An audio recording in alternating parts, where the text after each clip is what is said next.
राधे राधे मेरे प्यारे भाइयों बहनों माताओं व बंधुओं। आज रविवार के दिन मैं आपके लिए लाई हूँ भगवान सूर्य की कथा। बंधुओं, यदि आपने हमारे चैनल को अब तक सब्सक्राइब नहीं किया तो जरूर करें और बेल आइकन दबाना ना भूलें ताकि आपको हमारी आने वाली सभी वीडियोस की जानकारी सबसे पहले हो सके।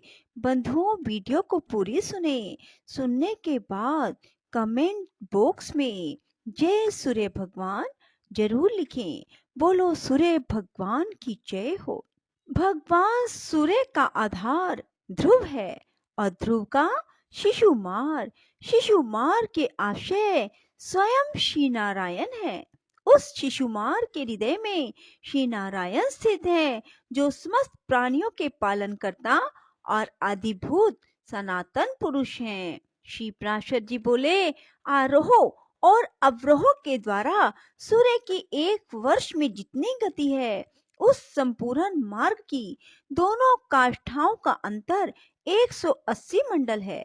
सूर्य का रथ भिन्न भिन्न आदित्य, ऋषि, गंधर्व, अप्सरा, यक्ष, सर्प और राक्षस गणों से अधिष्ठित होता है। हे मैत्रेय, मधुमास चैत्र में सूर्य के रथ में सर्वदा धाता नामक आदित्य, कर्तुस्थला अप्सरा, पुलसत्य ऋषि, वासुकी सर्प, रथ भृत यक्ष, हेती राक्षस और तुम्बरु गंधर्व ये 7 मास अधिकारी रहते हैं तथा अर्यमान नामक आदित्य, पुलह ऋषि, रथोजा यक्ष, पुंजिक स्थला अप्सरा, प्रहेती राक्षस, कच्छवीर सर्प और नारद नामक गंधर्व ये वैशाख मास में सूर्य के रथ पर निवास करते हैं। हे मैत्रेय, अब ज्येष्ठ मास में निवास करने वाले नाम सुनो।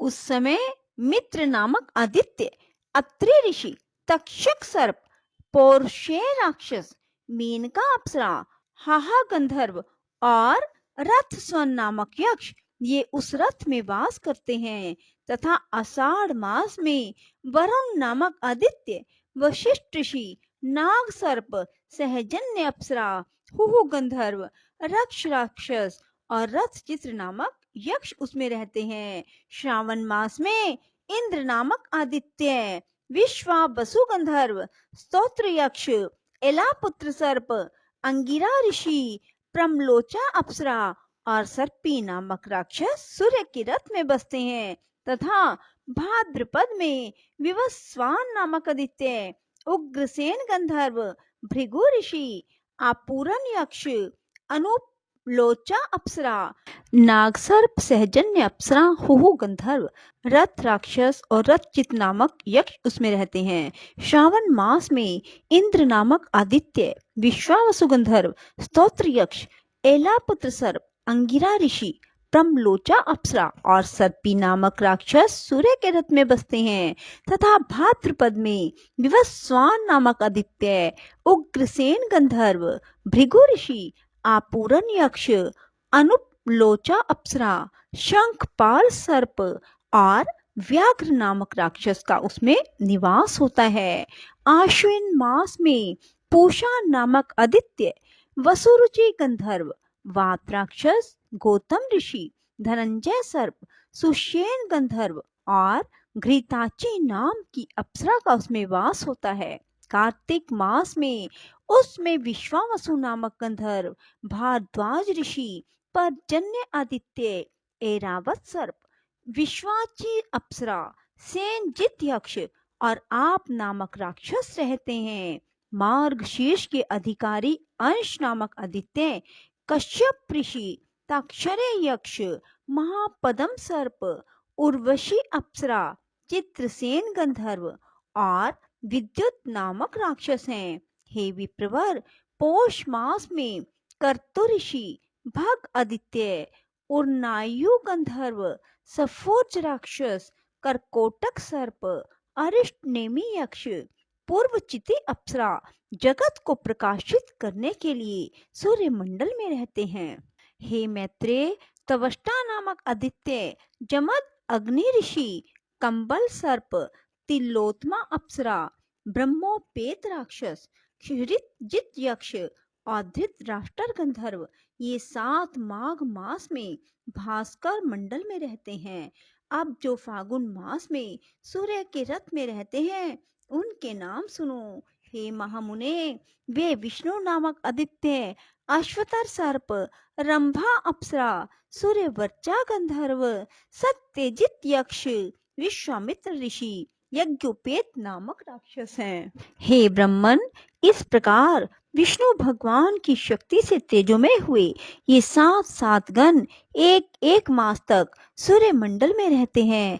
मुनिगण सूर्य की स्तुति करते हैं, गंधर्व सम्मुख रहकर उनका यशोगान करते हैं, अप्सराएं नृत्य करती हैं, राक्षस रथ के पीछे चलते हैं, सर्प वहन के अनुकूल रथ को सुसज्जित करते हैं, और यक्षगण रथ की बागडोर संभालते हैं, तथा नित्य सेवक बाल खिल्ले आदि इसे सब ओर से घेरे रहते हैं। हे मुनि सत्तम, सूर्य मंडल के 7 गण ही अपने अपने समय पर उपस्थित होकर शीत, ग्रीष्म और वर्षा आदि के कारण होते हैं।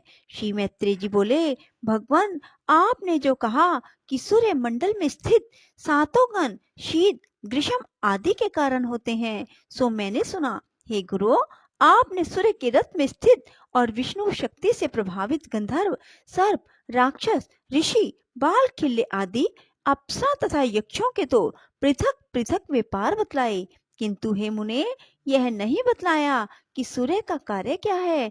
यदि 7 गण ही शीत, ग्रीष्म और वर्षा के करने वाले हैं, तो फिर सूर्य का क्या प्रयोजन। यह कैसे कहा जा सकता है कि वृष्टि सूर्य से होती है। यदि 7 गणों का यह वृष्टि आदि कार्य समान है, तो सूर्य उदय हुआ, अब मध्य में है, अब अस्त होता है, ऐसा लोग क्यों कहते हैं।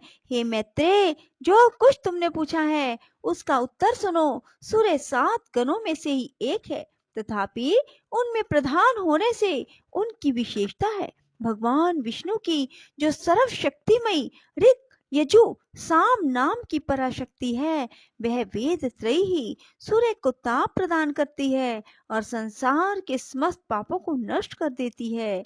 हे द्विज, जगत की स्थिति और पालन के लिए ऋक, यजु और साम रूप विष्णु सूर्य के भीतर निवास करते हैं। प्रत्येक मास में जो जो सूर्य उदय होता है, उसी उसी में वह वेद त्रयी स्वरूपिणी विष्णु की पराशक्ति निवास करती है।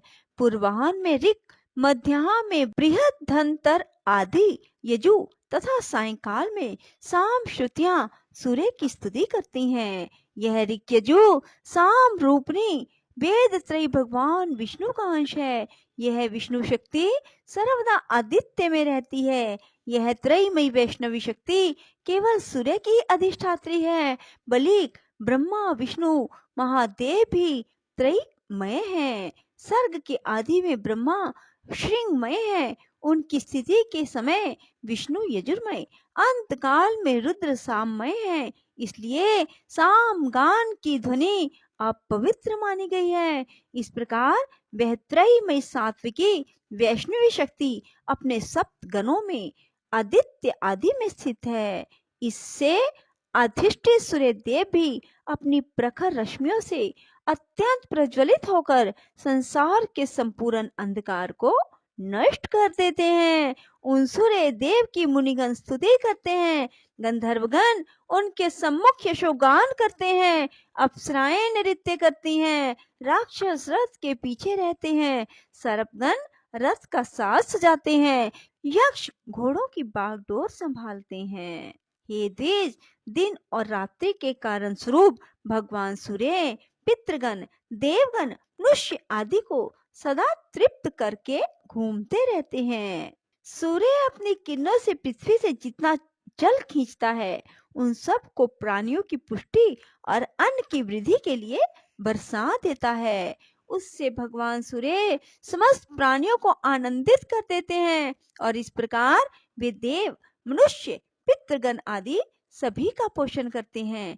हे मैत्रेय, इस रीति से सूर्य देव देवताओं की पाक्षिक, पितृगण की मासिक और मनुष्यों की नित्य प्रति तृप्ति करते रहते हैं। बोलो सूर्य भगवान की जय हो। राधे राधे। जय श्री कृष्णा। बंधुओं, यदि आपको हमारी वीडियो पसंद आए तो इसे लाइक करें और शेयर भी जरूर करें। धन्यवाद।